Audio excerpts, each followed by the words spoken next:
Hello. Thanks so much for coming. Wow, this is a great crowd. So we're going to start off today with Misty reading from the book. Yes. So this is from a very early point in the book and in my career as a dancer. The day after Mommy told me I would have to quit ballet, Cindy was waiting for me in front of the school, rifling through her organizer, looking up from time to time to see if I'd appeared. I opened the car door and got in beside her. "I'm going to have to stop dancing," I blurted out before breaking down into tears. "My mother says that the studio's too far, that it's too much, that I'm missing out on time with my friends and family." Perhaps she would have been better able to understand if, like many concerned parents of ballerinas, my mother had been worried about my struggling schoolwork or fatigue. But this excuse seemed flimsy, even to me. Cindy looked as though she'd forgotten how to breathe. Her eyes were wide and glistening. We sat there for a few minutes, silent. "Well then," she finally said, "at least I can drive you home." I was too tired to protest, too grief-stricken to guard my secret. I gave her my address. We were quiet in the car. I tried to imagine what would fill the space that ballet had occupied, and I kept coming up empty. Finally, Cindy pulled to a stop. Staring at the rundown motel where my family was living, she looked as stunned as she had when I told her that I couldn't dance with her anymore. "Thanks for the ride," I whispered as I hurried out of the car. Upstairs, I fumbled for the room key and entered the living room, blankets rolled up near the spots where they would later be unfurled as makeshift beds. I'm sure Mommy didn't believe she was being neglectful. After all, we hadn't always lived that way, with pallets on the floor. We hadn't always called a motel with a lobby window to slide our rent check through home. We didn't always sleep around the corner from a highway lined with liquor stores and sketchy taco joints. But that's how we live now. That's what Cindy saw. There was a knock on the door. Mommy, who'd been in the bedroom with Alex, came out and opened it. Cindy stood there tentatively. I could feel the tension building in the small space, a nearly tangible thing. I just wanted to disappear. She met my eyes where I sat withdrawn on the floor. I believe that she knew this was it. She either brought me with her that night and into the world she believed I was born to be a part of, or I would never dance again. The two women huddled a while, talking softly, crying too. Mommy made it very clear that she had 5 other children. I was not, nor could I be, the center of her universe. I knew that, but I needed to be that to someone. "I can't leave her," Cindy said, tears streaming down her face. "I want Misty to come live with me."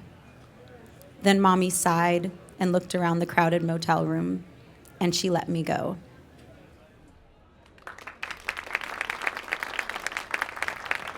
So Misty, at that point in your life, you were only 13 years old, Yes. and you had to make this decision. Tell us a little about what was going on with your life before you encountered ballet and how you encountered it, and what was it about this art form that made you say, okay, I will commit to it? I have to admit that when I made the commitment and sacrificed everything to be a part of this art form, I had no idea what I was really committing to. I just knew at 13 years old that I finally found a place where I felt like I belonged and that I had a voice. My life before ballet was pretty ordinary. I'm one of 6 kids. We didn't always have a lot of money, but we loved each other. We fought a lot. My brother's in the audience, and he can attest to that. We were pretty average. I wasn't a part of any structured sports or arts in any way. I was just in my public school hiding, trying not to be seen and not having to speak because I was just so shy and nervous all the time. And when I was introduced to ballet at 13, it was just this instant connection, and I felt that I could really say something. And you were able to make that connection through your drill team. And Yes. Can you describe what that is Yeah. and how your teachers connected you together? Yes. The drill team was a dance team in my middle school, and I loved moving. I didn't know what I was doing, but I was creating movement in my bedroom to anything that would come on the radio. You're a big Mariah Carey fan. Mariah Carey, yes. A lot of Mariah Carey I was creating to, George Michael. So when I, for some reason, felt that I had this small bit of confidence to audition for the drill team, and I made sure I was auditioning for captain, not just to be a part of the team, which was not something that I normally did in my life, like step outside of my comfort zone and do something where I was being put out in front of people. But I auditioned, and they made me captain. And the drill team coach, Elizabeth Cantine, saw something in me immediately. She saw an ability that I had, my body proportions, and she thought, you are a ballerina. And I want to introduce you to someone who's giving a free ballet class at the Boys and Girls Club that you already attend. So I was not at all interested in ballet. But after about a week of hiding out in the back of this ballet class on the basketball court, the teacher, Cynthia Bradley, pulled me on, and I took my first class in socks and shorts and a T-shirt. And from there, you had this meteoric rise. By 19 years old, you were in the corps of American Ballet Theater. So that is a very difficult transition. It's a difficult transition for any dancer to make that and to go from being an amateur into being professional. Tell us about that time, because that also seems like a huge change. You're moving from California to New York, which is hard enough as it is. Yeah. I don't think that I realized how difficult it was and how much you have to be an adult when you're a professional. It all hit me kind of at once, moving to New York, realizing I was the only African-American woman in the company of 80 dancers. It was just a lot thrown at me, and I definitely had my low points of just feeling completely alone and lost, and dealing with my body changing all of a sudden at 19 years old, which is a very late age for someone to experience going through puberty. It was extremely difficult. And unfortunately, you had an injury at one point, and you were able to go back home. Did that kind of reset things for you? I had a stress fracture to my lower back when I was 19 years old, and I was just given a core contract with the company, and I had to take a year off. And I went back home and... Well, let's just describe a little bit for the audience, too. I mean, what kinds of roles were you doing? And when you're in the corps, what are you given to do? And what is your experience like at that stage in your career? Yes, when you're in the corps de ballet, you pretty much have to be ready to do anything.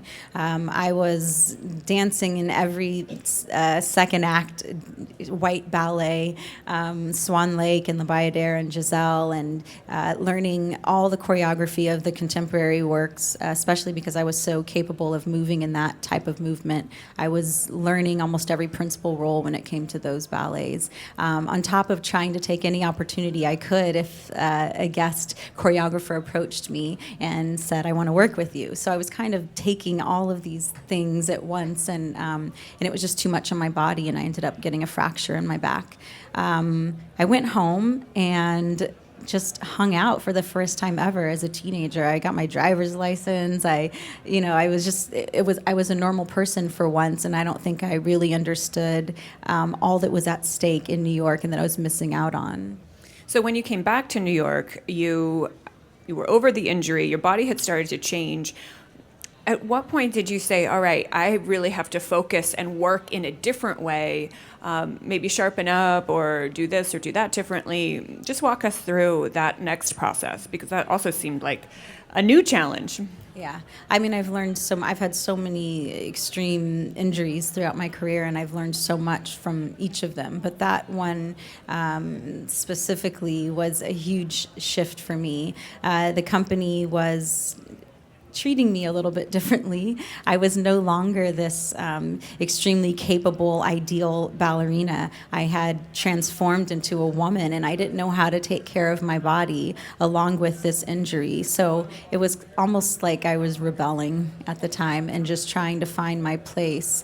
And it was really hard. I mean, I felt like I was kind of like sinking for a while. And it wasn't until I had one of my first mentors come into my life and kind of help keep me on track. But you're alone in a professional company. They're not there to baby you and to nurture you, and you have to find that on your own. And one of the things you detail quite a bit in the book is that diet became a huge part for you, and that nutrition was something that you really had to learn about. But let's hear the Krispy Kreme story. For those of you who haven't read the book, yeah, it was very difficult for me. That wasn't something that I was ever taught, how to nurture my body with food. I always could eat whatever I wanted to. So when it came time to take care of my body, I had to just kind of reassess everything. And it was around that time that I was being told by the company that I needed to lengthen, to lose weight. And it was really hard to hear that at 19 years old, and you're alone and there's no support around you. So again, I was rebelling and I was doing the exact opposite. So it's such an intimate story. I know it's in the book, but to talk about it, I was coming home at night and just feeling so bad about myself, and I would call Krispy Kreme. And they told me they only delivered to like big corporations. So I was like, okay, yeah, I'm a corporation. Can I have 24 donuts? And they'd drop them off, and I would eat 12 donuts in one sitting. And that kind of went on for a while, where I was overeating because I felt so bad about myself. And it took a while for me to kind of get out of that rut of going into the studio every morning, staring at myself and feeling awful, and then doing it again at night. What was it, though, that got you out of that mindset? Again, it was people that entered my life. I think Victoria Rowell was one of the first ladies that came into my life that really helped to guide me. She used to dance. She was in the studio company of American Ballet Theater, and then she went on to be a very successful actress. But she was someone that came into my life at the exact right time that was like, you can do this. You just have to understand how to take care of yourself. And I think I started to look at food differently and more of fuel than just sort of empty calories that I enjoyed the taste of.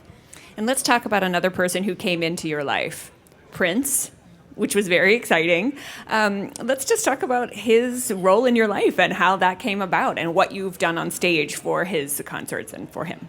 Yeah, Prince also came into my life at a time where I feel like I was very open to accepting guidance. And I think that that's something that you really have to be vulnerable and open to, or these people will just kind of pass by and they don't enter your life when they should be. And Prince came into my life, I think I was around 27. I'm 31 now. And he thought I was extremely talented and wanted me to dance in one of his music videos, which I thought was odd. So when I met him, I saw this incredible human. I didn't know him as Prince, this big star. I met him and I spent a lot of time with him as an individual.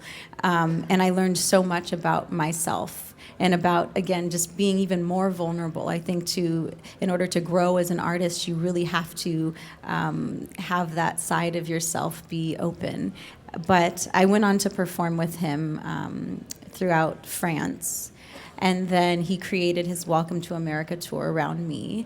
And we ended up performing at Madison Square Garden and at the Forum.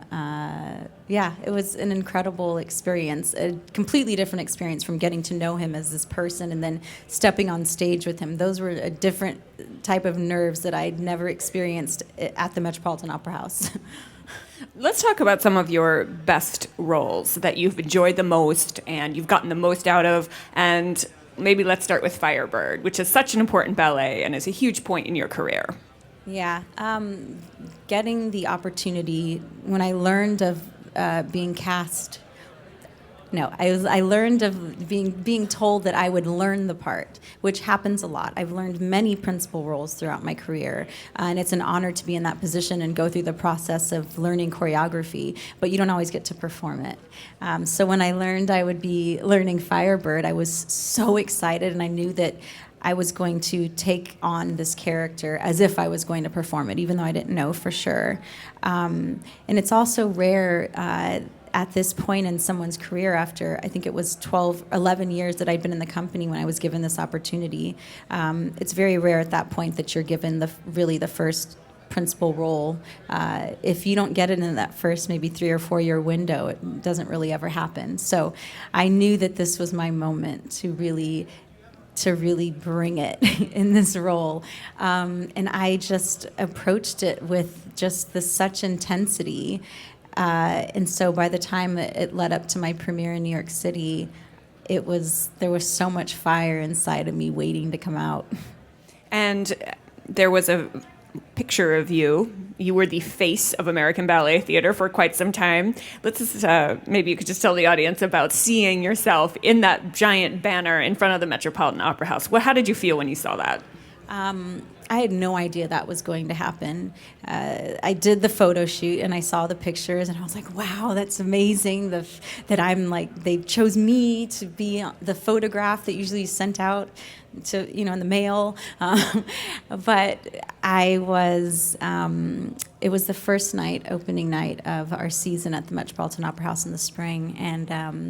And my manager, Gilda, was waiting for me outside, and I walked out and I looked up and I saw that the whole front of the Met was covered in this woman with her breasts out and arched back, and I was like, oh my gosh, that's a curvy black woman on the front of the Met, and it's me.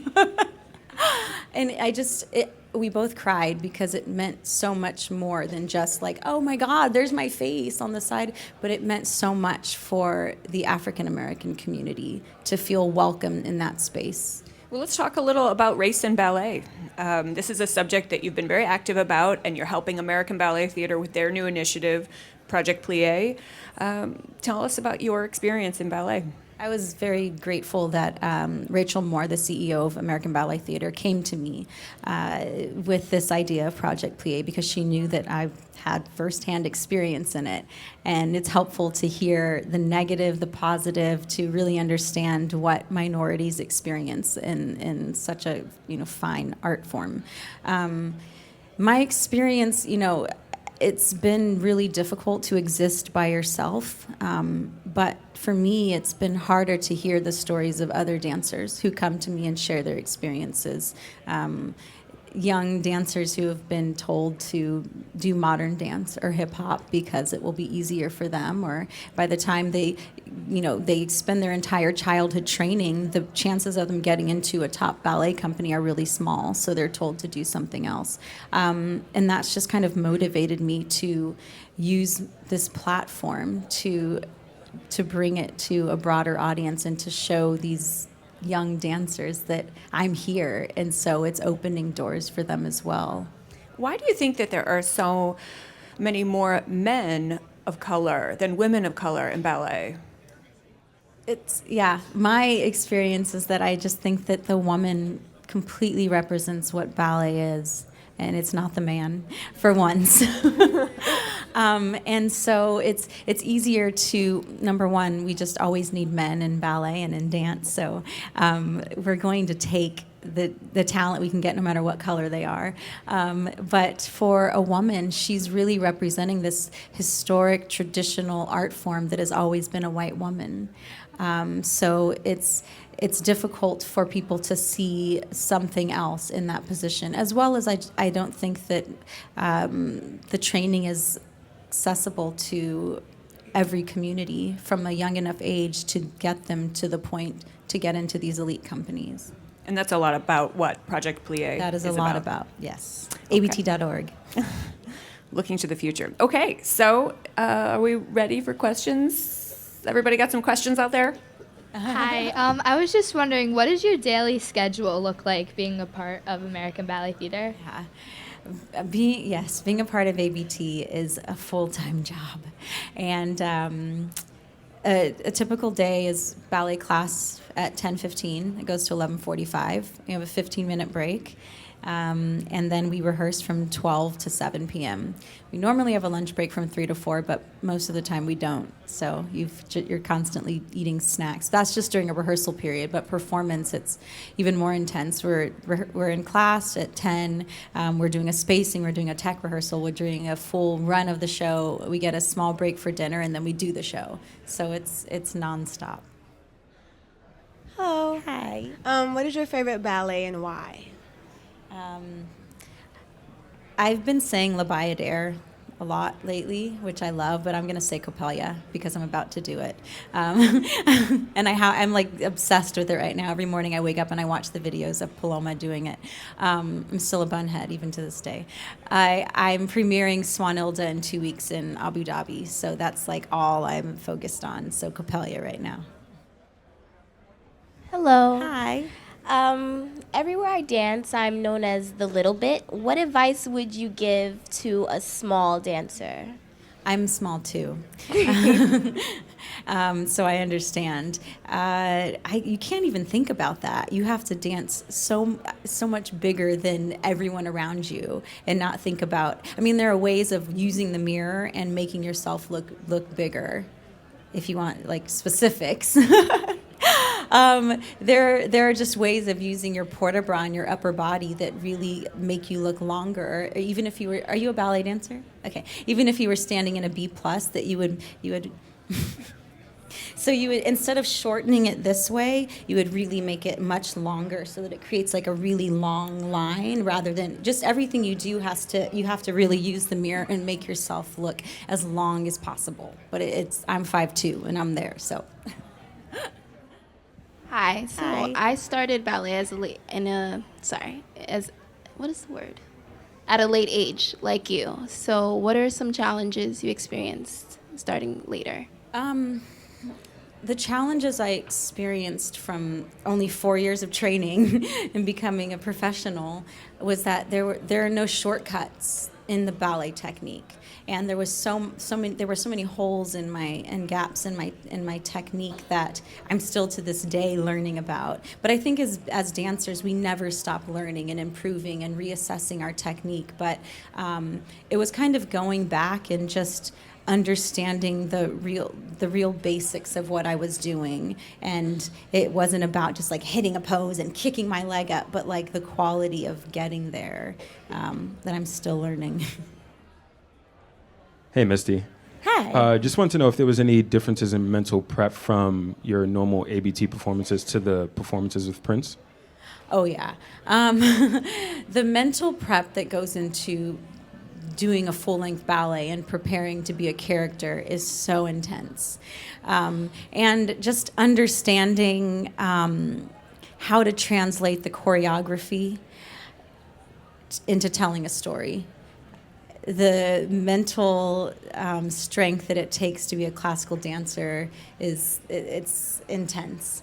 Now with Prince, preparing for a show, or with TLC, preparing for that is more about, I think, just not getting too overexcited. And getting so like hyped up that you're not like grounded. It's easier in the space that you're comfortable with to like breathe and get grounded before a show. But I've had experiences with doing these shows where you're not used to going onto the stage as a classical dancer and having the audience like, "Rah!" And so it gets you that way too. But when you're in the theater, you step out and it's calm and you earn your applause by showing them. So breathing and calming down. Hello, Misty. Hi. My name is Aja. I'm 20 years old. I've been dancing for many years. And it wasn't until recently when I began to enjoy ballet as much as I enjoy modern and hip hop. I'm from Philadelphia, and I went to a performing arts high school. And in that high school, every single dancer didn't view ballet as much as modern or hip hop. They saw it more as the foundation, and they were like, oh, it's something we have to do, more as a chore rather than an enjoyment. So I just want to know what's your opinion on how we can make it more enjoyable for African American communities. I think it's exposing and educating them on what it is, and showing them the beauty of so many ballets. I think people have a misconception, or maybe it's just their opinion, that ballet is slow and it's boring and it's all of these things. But I think if you educate our community on all the incredible parts and what it takes to be a ballerina. If you show them that we're doing just as much or more training as a football player or a basketball player, they would really understand and be able to, I think, connect to it more. But I think it's just about exposing them to it. And it's a matter of opinion. If you don't like it, you don't like it. So you can't force someone to like it. But educating them and exposing them will give them an opportunity to make that decision. Hi, Misty. How are you? Hi, I'm good. All right. So you faced a ton of adversity. You've overcome it all, and you've accomplished so much. At this point in your career, what is your driving force, and what is it that's keeping you going every single day? Well, the thing is, I have so much more I want to accomplish. So I think that as a ballet dancer, you're constantly being pushed to kind of stay on top of your game. And, with so many younger dancers that continue to come into the company, it's like you have to keep up with them. I mean, every generation gets better. And so that's constantly like pushing me. And I just love what I do. And I think as dancers, we're constantly striving for perfection. And that's never going to happen. So it's just going to keep us going and going. But I have so many new roles coming up that I'm excited about, so that's keeping me motivated. And of course, being a principal dancer, that's my number one goal. Hi, Misty. Hi. I was wondering if you could ever see another African American female becoming a soloist or even a principal dancer in EBT. Yes. I think that was a fear of mine for a long time, that I wasn't sure if it would ever happen. But I think that this platform that I have and opening up a conversation is making the ballet world have to address it. And I think that's the first step, and something that the ballet world is really hidden from, because no one's really forcing them to talk about it. So yes, I do. Hi, Misty. Hi. Hi. First, I want to say happy birthday because we have the same birthday. But my question is, how did you get through your injury? I've been injured, I've hurt my ACL before. I just want to know, how did you work through it, and what did you do to overcome that injury? The most recent injury I had was a year ago, and I had surgery, and it was probably one of the most difficult things I've had to deal with at this point in my career.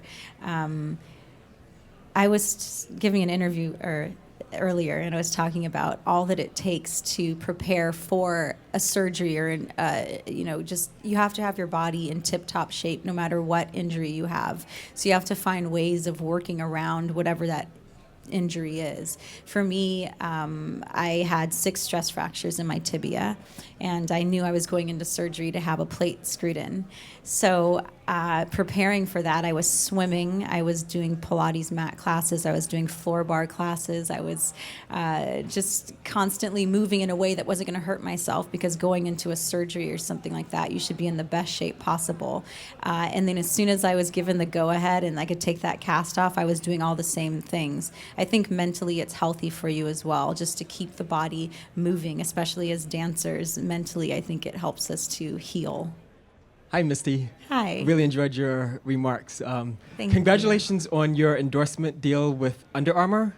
I was just wondering if you could comment, number one, on how did that make you feel personally? And then second, do you feel such deals open the door for other women of color for companies like Under Armour? Thank you. Thanks. It's amazing to be recognized as a dancer, as a ballerina, that they finally, I feel like, are recognizing us for the hard work that it takes and the athleticism, and that we're being put up there on the same level as these professional athletes that everyone knows about. I do think it's going to open up doors for women of color, and I think it's so powerful that they chose a ballerina, a black ballerina, and a muscular, athletic ballerina. So I'm so honored to have this opportunity. Thank you guys so much for coming. This was great. Great turnout for Misty. Thanks again. Thank you.